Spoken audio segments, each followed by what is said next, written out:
Situation बहुत ही complicated लग रही है।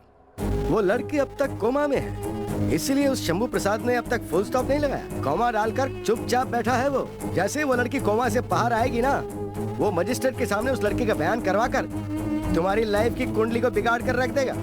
सिचुएशन कॉम्प्लिकेटेड है, ये बात तो मुझे पता है, तभी तो तुम्हें यहाँ बुलाया है। आपके बेटे ने उस लड़की से प्यार करके शादी से पहले उसे माँ बना दिया। अगर वो लड़की मरी तो पता चल जाएगा कि उसके बच्चे का बाप तुम्हारा बेटा है, क्योंकि शंभू प्रसाद बार बार डीएनए टेस्ट की डिमांड कर रहा है। उस लड़की की मौत और उसके पेट में पल रहे बच्चे की मौत की वजह वही है। ये साबित करने के लिए उन्हें किसी दूसरे टेस्ट की जरूरत नहीं पड़ेगी।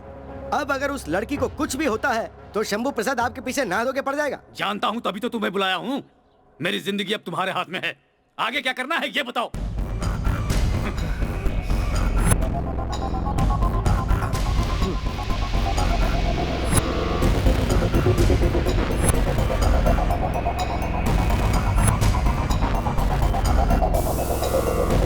तो याद रहे, जैसे ही वो लड़की मरती है इस प्लान को एग्जीक्यूट कर देना।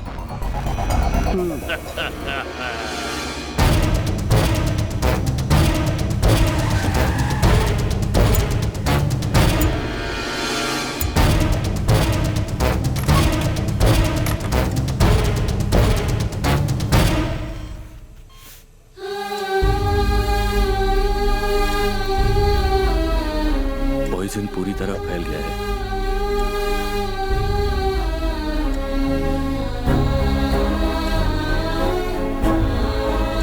इसका बचना बहुत जरूरी था डॉक्टर। पूरा होपलेस कंडीशन था sir. We have tried our level best. I am sorry sir. पिछले 3 दिनों से हॉस्पिटल में अपनी मौत से लड़ रही और जिंदगी से जूझ रही उषा, आज सुबह आखिर उसकी मृत्यु हो गई। इसके बारे में और ज्यादा जानकारी शंभू प्रसाद जी से पूछकर बताएंगे। सर 1 मिनट सर, उषा आप नहीं रही, इस बारे में आप कुछ कहना चाहेंगे?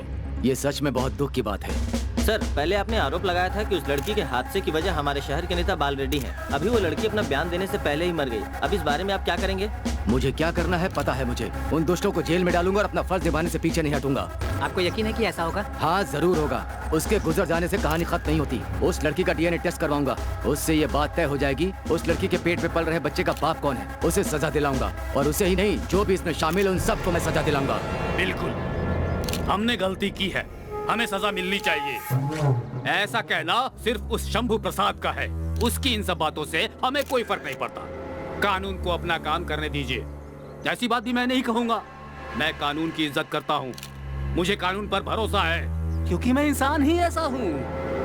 आप सब तो जानते ही हैं, इससे पहले भी कई बार मेरे और मेरे पार्टी के लोगों पर इससे बड़े बड़े इल्जाम लगे हैं।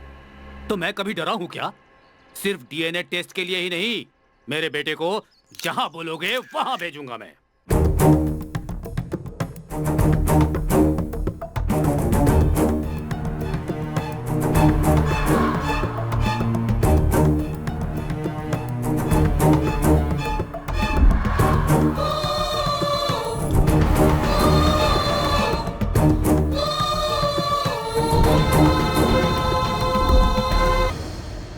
शहर का हर व्यक्ति उषा मर्डर केस का फैसला जानना चाहता है। अब से थोड़ी देर बाद जज साहब इस बारे में फैसला सुनाने वाले हैं। अब तक इस केस में लुका छुपी का खेल चल रहा था। प्रोसिक्यूशन और वकील की आज बहस होने वाली है उस खबर को लेकर जिसमें फॉरेंसिक लैब के डीएनए टेस्ट की रिपोर्ट आई है, जिसे देखकर आज जज साहब अपना फैसला सुनाने वाले हैं। विपक्ष के नेता शंभू प्रसाद जी ने कहा था कि मंत्री बाल रेड्डी और उनका बेटा संदीप दोषी हैं, लेकिन हमने ऐसी कोई गलती नहीं की है। ऐसा कहने वाले मंत्री बाल रेड्डी निर्दोष है या नहीं, ये थोड़ी देर में पता चल जाएगा। फैसला सुनाए जाने के बाद यहाँ दोनों गुटों के बीच कोई झगड़ा न हो, इसलिए कोर्ट के बाहर पुलिस का बहुत सख्त बंदोबस्त किया गया है। इस केस में सारे सबूतों और गवाहों को सुनने के बाद, प्रोसिक्यूशन के द्वारा पेश किए गए सभी साक्ष्यों को अच्छी तरह से जांच करने के बाद, डीएनए के रिपोर्ट्स देखने के बाद ऐसा प्रतीत होता है कि मृत्यु के समय उषा जो गर्भवती थी उसमें संदीप का कोई हाथ नहीं है। संदीप निर्दोष हैं। कोर्ट का ये भी मानना है कि उषा की हत्या में मंत्री बाल रेड्डी का कोई हाथ नहीं है। इन लोगों पर लगाया गया इल्जाम हटाया जाता है। ये कोर्ट आदेश देती है कि उषा को गर्भवती करने में और उसकी हत्या करने में जिसका हाथ है उसे गिरफ्तार किया जाए। जीजा जी, आपने देखा था जब ये शंभू प्रसाद कोर्ट में आया था तो कितना अकड़ रहा था। अब तो हमसे ये आंखें भी नहीं मिला पा रहा है बेचारा। वो हारेगा तो आंखें क्यों मिलाएगा? उसके लिए तो आदत बन चुकी है। क्यों भाई शंभू, बार बार हार कर भी तुम बोर नहीं हुए हो, लेकिन मैं तुमसे जीत जीत कर बोर हो गया हूँ। बाल रेड्डी, अधर्म की उम्र कम होती है, पहले वो ही जीतेगा, मगर धर्म की उम्र ज्यादा होती है, इसलिए आखिर में जीत उसी की होगी। जीतेगा कैसे? वो निर्दोष है, इस बात का फैसला तो कोर्ट दे चुकी है। ना वो निर्दोष है, ना ही तो एक सच्चा वकील है। और हाँ, शायद तुम लोगों ने कोर्ट के फैसले को ठीक से नहीं सुना है। उषा की हत्या हुई है और असली गुनहगार को पकड़ने के लिए कोर्ट ने आदेश दिया है। अभी तो तुम लोग छूट गए, लेकिन एक दिन ये कोर्ट तुम्हारा फैसला करेगा। शंभू, ज्यादा चिल्लाएगा तो हार्ट अटैक आ जाएगा। क्यों बेवकूफी कर रहा है? इनसे हाथ मिला ले, फायदे में रहेगा। शंभू, तुम अपोजिशन में हो, मेरी पोजीशन क्या है ये जानकर बात करो। तेरा पोजीशन मुझे नहीं पता है क्या?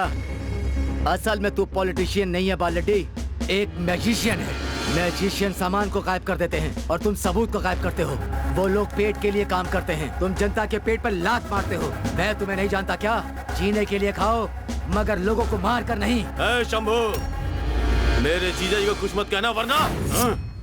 गुस्से में आने की जरूरत नहीं साले साहब। ये छोटा सा कुआं समुद्र से अपनी तुलना कर रहा है। इसे समझाना हमारा धर्म है, नहीं समझना इसका कर्म है। देखो शंभू, इस तरह के कितने भी केस करके दिखा दो, मेरा कुछ नहीं बिगाड़ पाओगे। मुझे दूसरे केस की जरूरत नहीं, मैं इसी केस को जीत कर दिखाऊंगा। क्या कर लोगे तुम? कमिश्नर के पास जाओगे? उसे वहीं रुकवा देता हूँ। अगर कमिश्नर को बताओगे तो उसे कमीशन देकर खरीद लूंगा। तेरे पहचान वाला कमिश्नर अलग है, जो शायद तेरे टुकड़ों पर पलता होगा, पर अब इस केस को देखने वाला कमिश्नर अलग है। शंभू, जीत मेरे घर के दरवाजे की तरह है, जो सिर्फ मेरे ही इशारों पर खुलता है।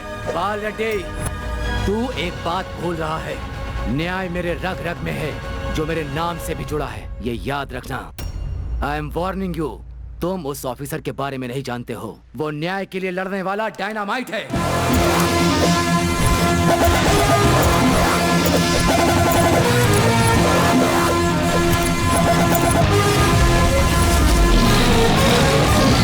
उसे ये केस देने में देरी जरूर हुई, लेकिन सॉल्व होने में देर नहीं लगेगी। इस केस में जीत हमारी ही है। उसे फेस करने के लिए तुम तैयार रहो।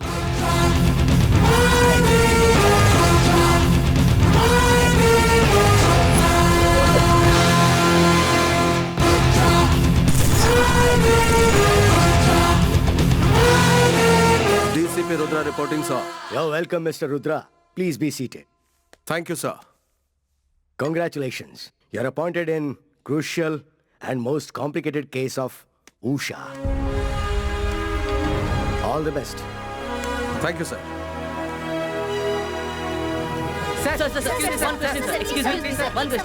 One question sir. Saptagiri Yadagiri कहाँ है? वो कौन है सर? दूरदर्शन के चैनल। वो चैनल नहीं है, मीडिया नहीं है क्या? वो तो ठीक है सर, लेकिन राज्य में उषा मर्डर केस के बारे में लोग जानना चाहते हैं। इसके बारे में आप क्या कहेंगे? तुम्हें भी समझ में नहीं आया क्या? आप कहना क्या चाहते हैं सर? लोग जल्दी नहीं समझते क्योंकि वो समझना नहीं चाहते। आप लोग मीडिया वाले हैं ना? कौन क्या समझता है क्या नहीं समझता उसे आप रहने दीजिए। इस केस में आप क्या करने वाले हैं? आपको क्या लगता है इस केस में किस किस का हाथ है? जस्ट अभी मुझे चार्ज मिला है, तो मैं अभी से चार्जशीट बता दूं क्या? वो नहीं सर, इस केस के बारे में। इस केस के बारे में आप लोग ज्यादा जानते हैं। उषा के मर्डर के बाद आप लोगों के ही चैनल ने इस केस में मंत्री बाल रेड्डी का हाथ बताया था। शंभू प्रसाद ने ऐसा आरोप लगाया था। तब आप ही लोगों ने जनता का ओपिनियन नहीं मांगा था क्या? हाँ हाँ, सर। सर। तब 70% लोगों ने यस कहा था और कोर्ट ने नो कहा। हाँ? तो फिर कोर्ट के इस फैसले पर आप लोगों ने अपना कोई ओपिनियन क्यों नहीं दिया? कोर्ट एक्शन लेगा इसलिए डर गए थे ना? हाँ सर, इस केस के बारे में आप कुछ कहने वाले हैं कि नहीं? आप लोगों को एक बात बता दूं, अपने चैनल्स पे मेरा ट्रैक रिकॉर्ड दिखाओ, जनता को भरोसा हो जाएगा और गुनहगार कांपने लगेंगे। पाशा, गाड़ी स्टार्ट करो। बेटी अभी तक घर में नहीं आई तो मैं टेंशन में हूँ, और आप राक्षस की तरह बेफिक्र होकर खाने के लिए बैठ गए। क्या? ये लो, मैं खा रहा हूँ क्या? अरे रे रे, मैं तुझे खाता हुआ दिख रहा हूँ क्या? तो आप ही बताइए आप क्या कर रहे हैं? शांता, शांति शांति। आओ यहाँ आकर आराम से बैठो। आओ बैठो। गुड। ऐसे चिल्लाओगी तो बीपी बढ़ जाएगा ना। बेबी आ गई क्या? बेटी की फिक्र ना करते हुए आप खाए जा रहे हैं, ये देखकर मेरा बीपी बढ़ रहा है। काजू खाओगी तो फैट बढ़ेगा, स्वीट खाओगी तो शुगर बढ़ेगा, बूंदी खाओगी तो बीपी चढ़ेगा। ये छोड़कर आप पीके को फोन कीजिए और देखिए हमारी बेटी के लिए रिश्ता मिला। शांता, 100 बार फोन कर चुका हूँ, वो फोन उठाता ही नहीं है। अब मैं नहीं करने वाला हूँ। जरूरत हमें है, वो भले ही फोन ना उठाए पर हमें फोन करते रहना है। आप एक बार ट्राई कीजिए ना। ऐसी बात है तो ठीक है, मैं करता हूँ, तुम जाओ। अरे वो क्यों लेकर जा रही हो? पहले फोन करो। हेलो, हेलो, पवन कल्याण है क्या? मेरा नाम पवन कल्याण नहीं है, पवनम कल्याणम है। अच्छा ये बात है। हाँ जी, मेरा सरनेम पवनम और नाम कल्याणम। तो तुम्हारी डिमांड क्या है? वर चाहिए या वधू चाहिए? हमें वर चाहिए। मेरी बेटी के लिए एक अच्छा सा मैच फिक्स कर दीजिए। देखो, मेरा कॉन्सेप्ट मैच फिक्सिंग नहीं है, मैरिज फिक्सिंग है। ठीक है ठीक है। आपके पास व्हाट्सएप है क्या? मैं अपनी बेटी का फोटो भेजता हूँ। देखो, फोटो के कॉन्सेप्ट पे मुझे भरोसा नहीं है, क्योंकि आजकल ग्राफिक्स के साथ ग्लैमर को मिक्स करके परोस देते हैं सब। इसीलिए मैं लड़की को डायरेक्ट देखकर मेड फॉर ईच अदर जैसा एक अच्छा वर्ड ढूंढूंगा। अच्छी बात है। अगर आप एक बार हमारे घर आ जाते तो मैं अपनी बेटी को आपसे मिलवा देता। लड़की कैसी है पहले ये तो थोड़ा बहुत बताओ। अगर वो मुझे पसंद नहीं आई तो मैं वहाँ जाकर अपना टाइम वेस्ट नहीं करूंगा। इस पंडित का दिमाग सही है या खराब हो गया है? ठीक है सुनिए, लड़की का हाइट 5.7 है, वेट 5'7". पर्सनैलिटी तो ठीक ही लग रही है, पर फीचर्स के बारे में बताओ। हाँ? क्या? उसकी आईज, उसका नोज, उसके लिप्स और टोटल फेस बताओ। एकदम चांद की फोटोकॉपी।